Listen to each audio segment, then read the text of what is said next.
other one, you bastard! Brought to you by supporters who probably have better taste than this schmuck. In compliance with the currently ongoing writers and actors strike, this video contains no footage of any currently struck properties. Any franchise material will be non-struck work, or work that completed its run prior to the strike. Also, this video features full spoilers for Earthspark Season 1. If you have any intention of watching the show, please do so before commencing.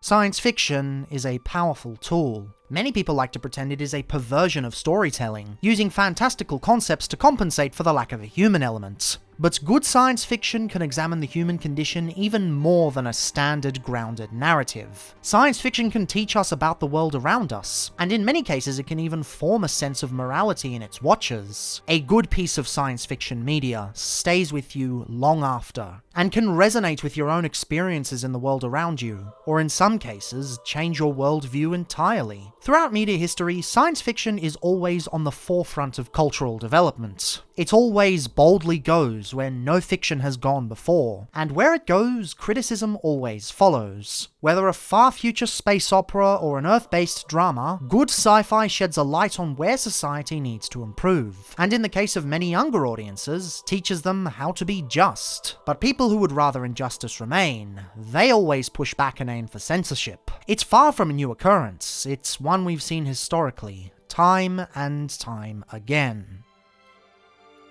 Despite being placed firmly in the public's idea of science fiction, Transformers doesn't often get associated with this concept of moving forward. Generation 1 had its educational elements, but it didn't particularly push the envelope. In fact, in many cases, it arguably caused problems. Beast Wars stands as one of the most beloved cartoons of the 90s, even beyond the Transformers fandom. But at its heart, it is simply a well-told story. Arguably, the one exception would be Transmutate, but that is a single episode within a greater narrative, and it bears no significance on the rest of the plot. Beast Wars wasn't anything particularly innovative. That's not to deprive it of praise, it deserves all the love it gets. Simply, as a space opera, it doesn't chart any particularly new courses, but rather perfects what has already come before. And when it did try to push the envelope with its sequel, arguably it came at the cost of the show's identity. Beast Machines is by no means a bad show, but it fundamentally doesn't work as a sequel to Beast Wars. That was by design, sure, but it's clear the show would have worked better if its writing ideology was worked into the status quo from the ground up. There's a lot of fun to be found in R.I.D. and the Unicron trilogy, and as someone who grew up with the Bay films, I'll always love them. However, to call them thematically rich would be overselling them, and the ideas they do present don't stand to question the society we live in now. And after Animated, a lot of this thematic richness was lost, as Hasbro was just content to let stories be just adequate. Even when stories were emotionally rich, they didn't ask much of what could be. The primary exception to this was, of course, the IDW comics, but there's an unfortunate truth that comes with the territory. Comics just aren't as accessible as movies and television. Interest in comics just isn't there, at least compared to other outlets of storytelling Transformers presents us. I am by no means saying that every science fiction story needs to push the boundaries of media, nor am I saying every work within Transformer needs to be allegorical in nature. I'm simply saying Transformers is uniquely equipped to handle this forward-thinking attitude that many science fiction franchises have been missing as of late. At the core of their ideology, Transformers embody change. Nothing is ever stagnant. Cybertronians, and many other species, have always had multiple sides to them. Earthspark embodies this,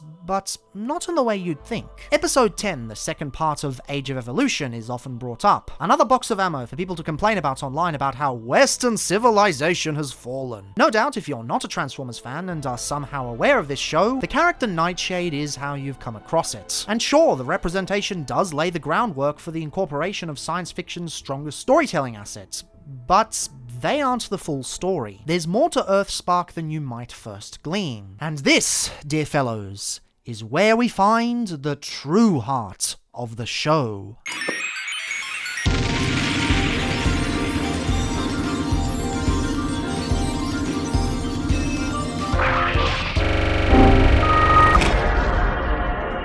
You are now entering Diagnosis.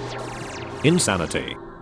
When people call Earthspark a breath of fresh air, they're talking about a lot of things. For instance, the dynamic between perceived protagonists and antagonists has shifted greatly. For once, the Decepticons aren't really the villains of the story. They do cause their trouble, sure, but they're painted in a much more sympathetic light. Look no further than the treatment of Megatron for an example of this. The plot twist of Ghost is fairly predictable, but because they commit to it, you feel the stakes way more than you would with the traditional Autobots versus Decepticons shtick we've come to know and love time and time again. And at times, the antagonists can be actually intimidating. Sure, this is a show that skews its demographic towards a younger audience, so they don't go as far as, say, something like Avatar or Adventure Time, but there's a much higher sense of dread than, say, the mech threat from Transformers Prime over a decade prior. Yes, that's right, Prime is over a decade old. Time marches on, feel the dread. The animation is also a massive step up in terms of what 3D television animation is capable of. Due to the complexities of animating complex rigs, and especially due to render time, television animation that makes use of the third dimension runs into limitations very quickly.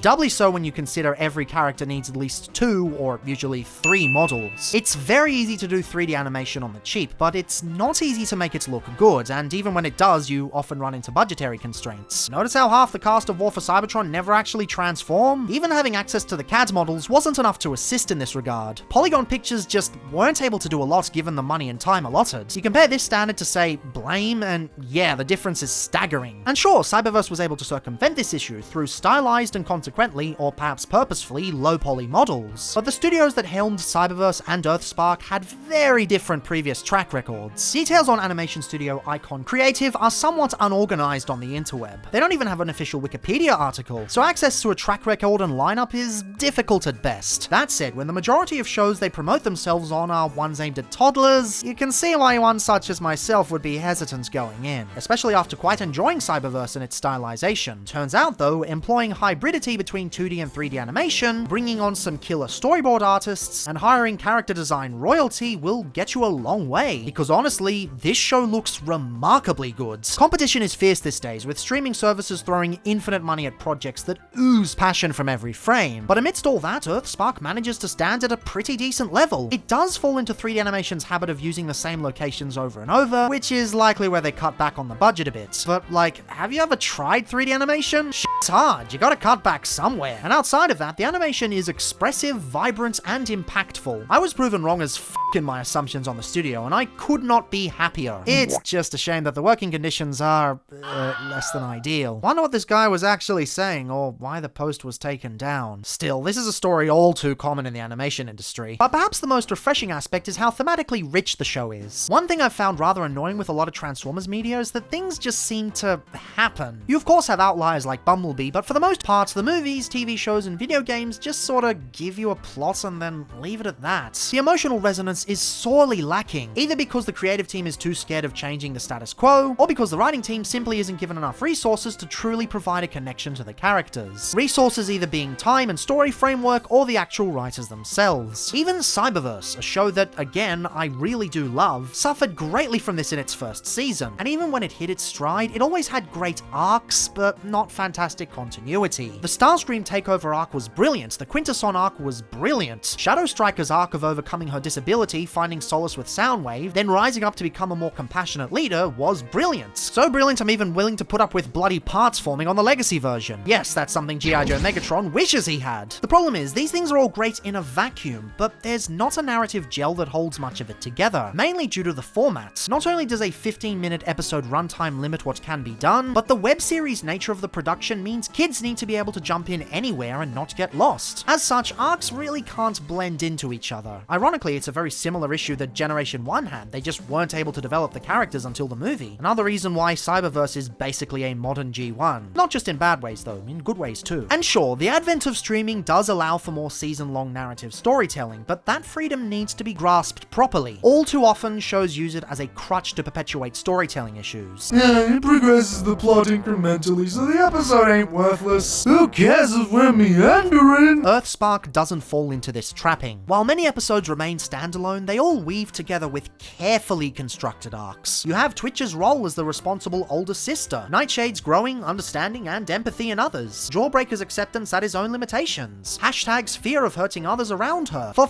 sake, the show got me to care about a character named Hashtag. I genuinely hated her name when they first announced her, but not only did she grow on me insanely quick, she actually ended up becoming my favorite character. If we don't eventually get Earthspark characters in Legacy, I'ma have to flip a table. We got rescue bots, we got Cyberverse, we need Earthspark. And Movieverse, but that's another thing for another time. It's not a case where each episode moves the plot along in a minuscule manner, and the overall levels of emotion remain the same throughout. There's visible progression around every corner. It doesn't stop and settle into a lull of a status quo. It's always looking forward, always introducing a new player, or a new concept, or a shocking revelation, with one key exception being the episode that bears a striking resemblance to a film by Elizabeth Banquet.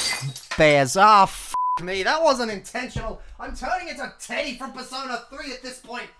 With one key exception, the episodes all move forward on not just the plot, but also the character progression. Things just happening isn't enough to make me stick around. Well, as a Transformers fan, I don't think I can get off this ride anyway, but if I wasn't, it wouldn't be enough to make me stick around. I need to feel like the cast are developing as people, because ultimately, that's what Transformers are. The idea that they're robots is honestly inaccurate. Robots don't think or feel, and the heart of Transformers is that they do. It's been in the franchise's DNA since Generation 1, and not gonna lie, a lot of recent media has lost that. Actually seeing these characters grow and evolve is something that should be taken for granted, but until recently, again, it's been sorely missing from the majority of projects. Hell, who's willing to bet it'll be missing from the video game? The writers weren't even told the game existed, and just randomly found out when the first trailer dropped. That does not bode well for it, especially since they're the studio that produced the last game. Still, given all the microtransactions coming up, probably gonna be better than Reactivate. There's a lot of themes this show tackles. Family is a big one, and it's one the kids will gravitate towards for sure. Emotional scarring is one that pops up quite a bit too, particularly with Starscream. Easter egg fans reveled in the return of the Dweller, a sort of C-list G1 reference that's oddly shown up quite a bit in recent media. But those who engage in subtext will love the way Starscream is portrayed, where we finally see the effects of Megatron's abusive tendencies. It's not something I'll go too deep into, as Key and Charlie has already done so to a level I could never achieve, but it must be commended. It's a bit at odds with Megatron's current depiction, and it'll definitely need some clarification in Season 2, but it gives the viewer a lot to think about. I mean, they snuck in a faction symbol change that people thought was an animation error, but it turns out it was actually allegorical. That's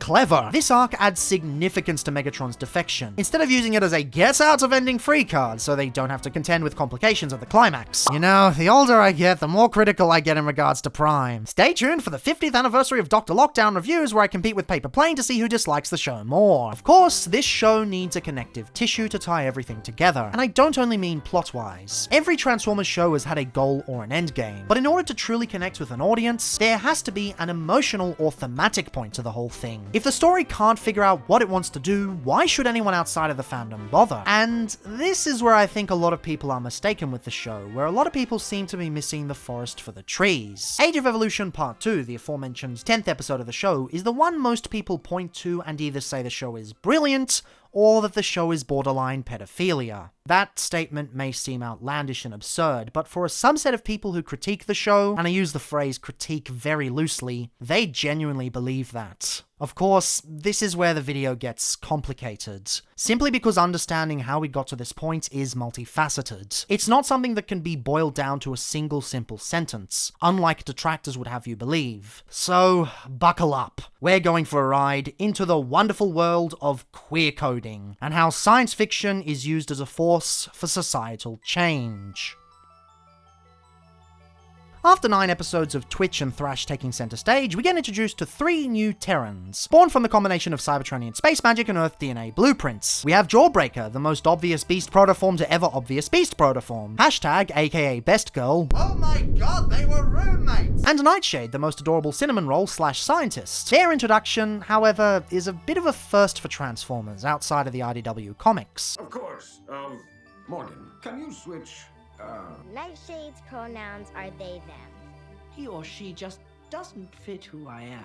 My apologies. Please switch their piece. Now, one could argue this introduction is a bit clunky, but let's be real here, this is a kid's show. Anything subtler probably would have been lost in translation, so it's probably the best they could have done. But I digress, some of you watching this may be a tad confused. What does being non-binary mean? Non-binary people, often colloquially known as NBs from the letters, are people who don't conform to either male or female. They are part of what's known as the transgender spectrum, a collection of different genders and identities for people who don't feel comfortable with the gender they were assigned with at birth. NBs don't necessarily feel comfortable comfortable with identifying as male or female, and as such, they fall under what's considered gender non-conforming, or non-gender conforming. I've seen it spelled both ways, and I know people who use both ways. This group ain't just non-binary people either. You got agender, gender fluid, polygender, a whole bunch of stuff. Point is, not everyone feels happy identifying as the gender they were assigned with at birth, and they might not feel comfortable identifying with the quote-unquote opposite gender either. So they experiment with a bunch of titles, figure out what makes them happy, and from there they can figure out what to do with their life, which plans they can undergo to make them feel happier. Some don't go down anything at all and stick with just the pronouns. Others physically transition beyond just the social. Of course, it's far more complicated than how I'm explaining it here, and that's okay. The world is a complex place, and to reduce it and oversimplify would be detrimental. What's important is people feel dysphoria and take steps to mitigate it. Dysphoria comes in many forms. I've had people tell me it's a never-ending anxiety that permeates every time they're perceived in a way they don't want to be. Others have said it's an anger and disgust at themselves that rises up and comes out in bursts. I've had people recount experiences of feeling their entire skin feels like slime. It affects different people in different ways, and there's a lot of overlap. Because unlike biological sex, the body parts you're born with, gender, the social construct, appearance, and words you identify with are far more complex. Think of it as states of matter. Basic school teaches you there are 3, or maybe 4 in America. Actual physics keeps increasing with each new study, so they can better understand the way the world works around them, just as genders keep getting added the more we understand how personal identity works. It's a natural evolution as society naturally evolves, and consequently, an eased-in introduction to NBs is a beneficial thing to learn. If kids don't learn about the way the world works, they'll likely oversimplify, or worse, fall down rabbit holes of misinformation and whatnot. Oh hey, what's that 4 with a drop shadow doing in the corner? Very mysterious. Nightshade as a character is adorable. I don't think there's a better way to describe them. Their role as the team scientist who really wants to help but can't quite get a hold of the way the world works around them is a little naive, but in an endearing way. They also get a killer upgrade in their own Spotlight episode, with an awesome owl mode and a wonderful robot mode as consequence of that. Yeah, I never really liked the protoform designs personally, but it's not just comparatively better, mind you. This is a genuinely awesome design, and I can't wait to get the upcoming deluxe, even if the face looks dead inside. Can't be much worse than Megatron, though. A duck walked up to a lemonade stand. And given the creativity of the fandom, someone will probably make a superior one. Hightail Creations, Sam's Forge, Ariel Lemon, Jesslyn Bell. I call upon your services to deliver us the face sculpt we truly deserve. Perhaps the most adorable moment featuring our scientist friend lies in episode 17.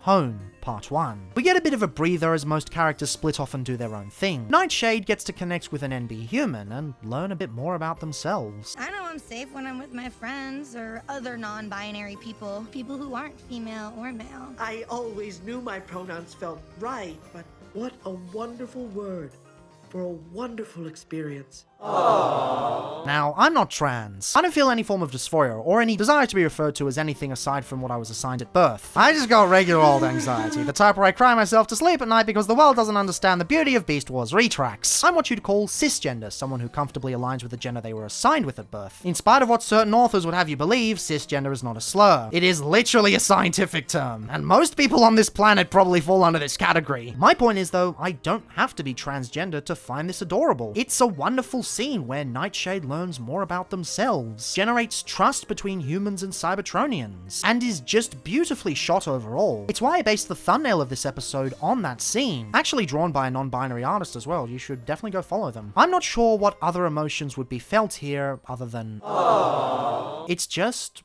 well, adorable. Unfortunately, for a certain group of people, this was the last straw that broke the camel's back. A simple act of trying to represent an underrepresented group and broaden understanding amongst children was seen as an act of war. After the release of the second batch of episodes, which itself was long after the introduction of Nightshade, the show began to be criticized as what's referred to as the anti-woke crowd. Many people watching will have heard this term at some point, but for those who don't know, the term woke was first coined as a term to describe awakened empathy. It was a retaliation against the societal norm to just ignore those in plight, particularly minorities. For example, going into protest for housing the homeless, that would be considered woke. Being inclusive in your hiring practices, that would be considered woke. Unfortunately, co-opting is a thing, and the term quickly got taken over by people wanting to criticize anything and everything, particularly, but not limited to, using the term as a cover for bigotry. If someone wanted to complain about a legacy character being cast in a different ethnicity or gender, that was apparently the curse of woke culture. Same with same-sex couples on television, or comic series push for inclusivity. The term has been used for practically anything and everything, to the point where nobody who actually wants to have a serious political discussion actually uses it anymore. In your spare time, you can perform an experiment. Find someone who complains about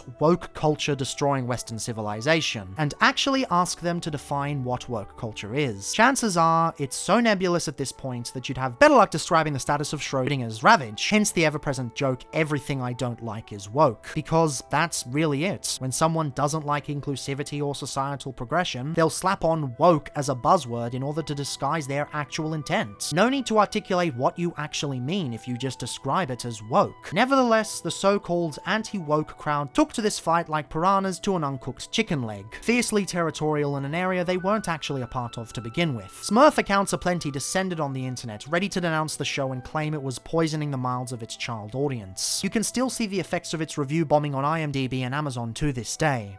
Seems a bit excessive if you ask me. It is manipulating kids. Now if I put an impressionable 7-year-old in front of the TV, all that is going to do is confuse that child. It is pressuring that question onto them. It is making them think, oh, do I feel like a he or a she? You should not do that to a kid. That is pure and utter manipulation. And it is disgusting. Because if it's not obvious that there are people out there in the entertainment industry that want to indoctrinate your children, that want to push an agenda on them, and they explained in detail how and why they target children. If you still don't believe that, I don't know what to tell you. Now remember when I alluded to the fact this group considered media that involves transgender representation borderline pedophilia? That was not hyperbole. The logic goes that some transgender people undergo physical transitions in order to feel more comfortable and mitigate gender dysphoria, a process that one must be of legal independent age to undergo. Of course, people who engage in transphobia extrapolate and claim that children's bodies are being mutilated after being indoctrinated, ignoring the fact you can't start a physical transition until you're an adult, and until you've undergone psychiatric evaluation. And the dysphoria can't be Pavloved into existence. Of course, designating something child abuse makes it easier to argue against. It warrants no further questions and immediately portrays the arguer in a heroic light. I've seen people go on crusades in Transformers groups claiming swearing online is child abuse, and once people get into this mindset, it becomes nigh impossible to get them out. Perhaps this argument started off as a dog whistle or a falsified wedge issue, but in this day and age, the majority of transphobes do believe this wholeheartedly. Age of Evolution and Home are now caught in what is described by the public as a culture war. Maybe that term is inaccurate, as it's more bigotry clashing with the request for acknowledgement and existence, but it's what the majority refer to it as, so we're stuck here. It's 2023, and people are arguing over a transformer, wanting to go by they, them. This is how far we've sank. This is the state of discourse now. Fun!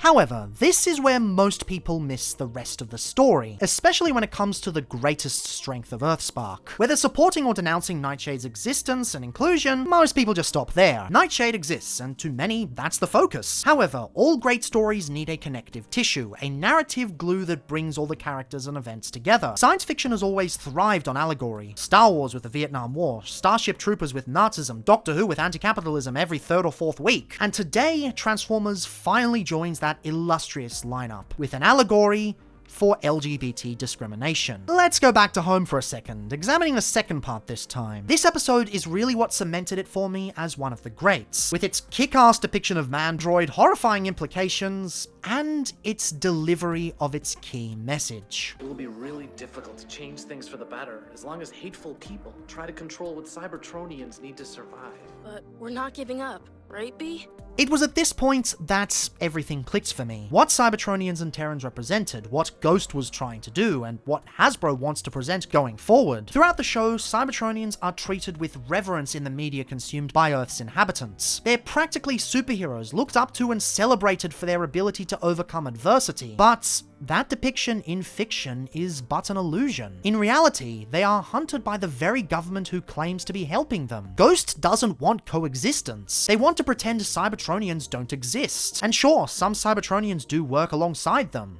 For a time. until they can be subdued as well. A wedge issue is a small, minute concern that may be genuine, but most likely isn't. It could be a discussion of which bathroom transgender people need to use or which sports they should compete in. Perhaps a simple answer can be applied, but that's never the point. The point is to extrapolate. From there, you widen the scope, increase your targets. Eventually, you have a whole angry mob aimed at an entire group of people. Remember when there was a movement from the supposed LGBT groups to remove the T from the acronym? Notice how the perpetrators of this group are pushing to roll back same-sex marriage? A spit in the face of the very people they worked with, but that was always the plan. Ghost was always going to subdue the Autobots, and the Terrans, and any Cybertronians, because mechanical-based life just isn't natural. Mandroid was even willing to kill the Sharkticons in the season finale, or rather, he always intended to. Another stepping stone on the road to a robotic ethnic cleansing. Earth is for humans after all. But that hatred isn't something we're all born with. We don't come out of the womb with an intense disgust for G.I. Joe Megatron's use of parts forming. Our likes and dislikes, acceptances and segregations, they're all learned. Across Holmes' two-parter, we see a child whom all his life has known hatred for the Transformers. What are they but monsters after all? It's only through interactions with a helpful hand, as well as an openness to understanding different points of view, that this hatred is unlearned. Many of us once stood at that void. I myself unknowingly surrounded myself once with bigots, and it was only through discussions with my friends, particularly those who identify as queer, that I was able to pull myself out. The alt-right rabbit hole, as it is called, draws people in who feel disillusioned. People who want a scapegoat, someone to hate. However, sometimes it simply takes a helping hand to show people a light in the darkness. Sometimes all you need is a bit of empathy,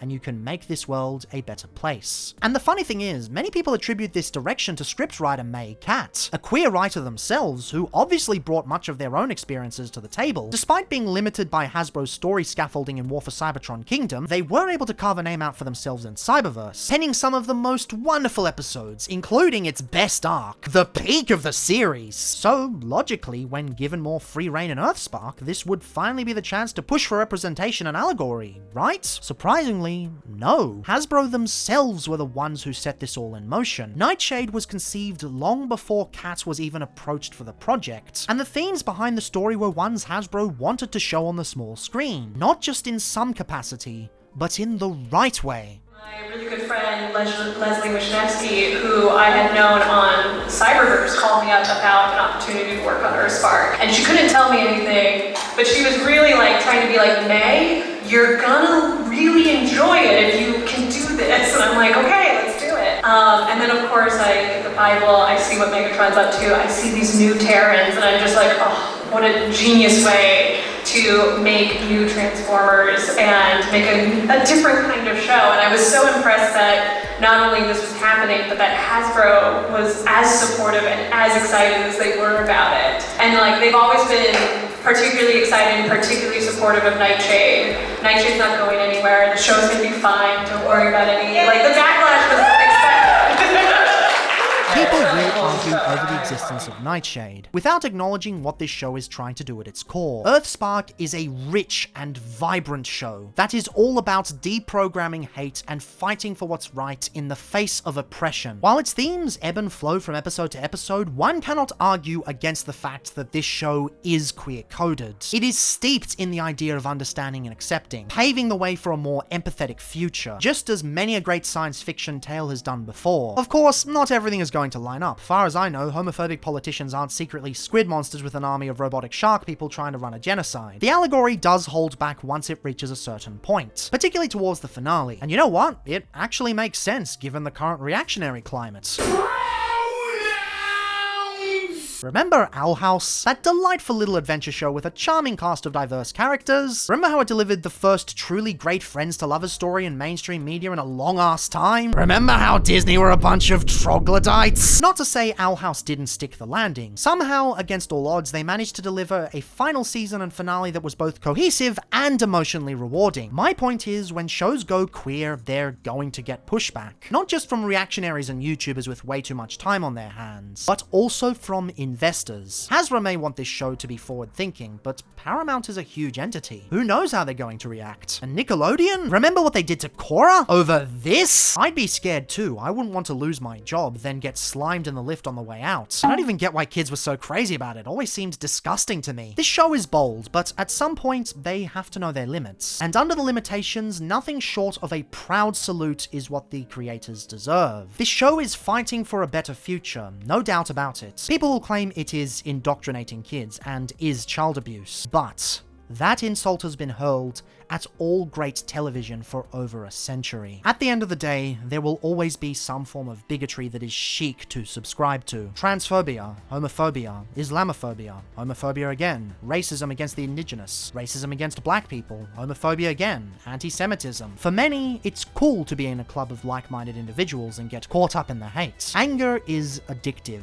You keep going and get stuck into a self-feedback loop. And no doubt, decades from now, when LGBT people are accepted once more, we'll come up with a new form of bigotry, or perhaps repurpose an old one. And that's why science fiction does what it does. Boldly go where no fiction has gone before. It advocates for rights when no one else will. Star Trek with its prolific interracial kiss almost getting the show cancelled. Justice League featuring a diverse cast of characters and being flooded with bigoted letters claiming it was a black show and poisoning the minds of the good white youth. Doctor Who pushing queer representation in a way that would likely have angered the very people who cancelled the show previously to begin with. Earthspark showing that genderqueer people exist. That LGBT people exist. There are people actively trying to silence them and potentially eradicate them, but they can be beaten.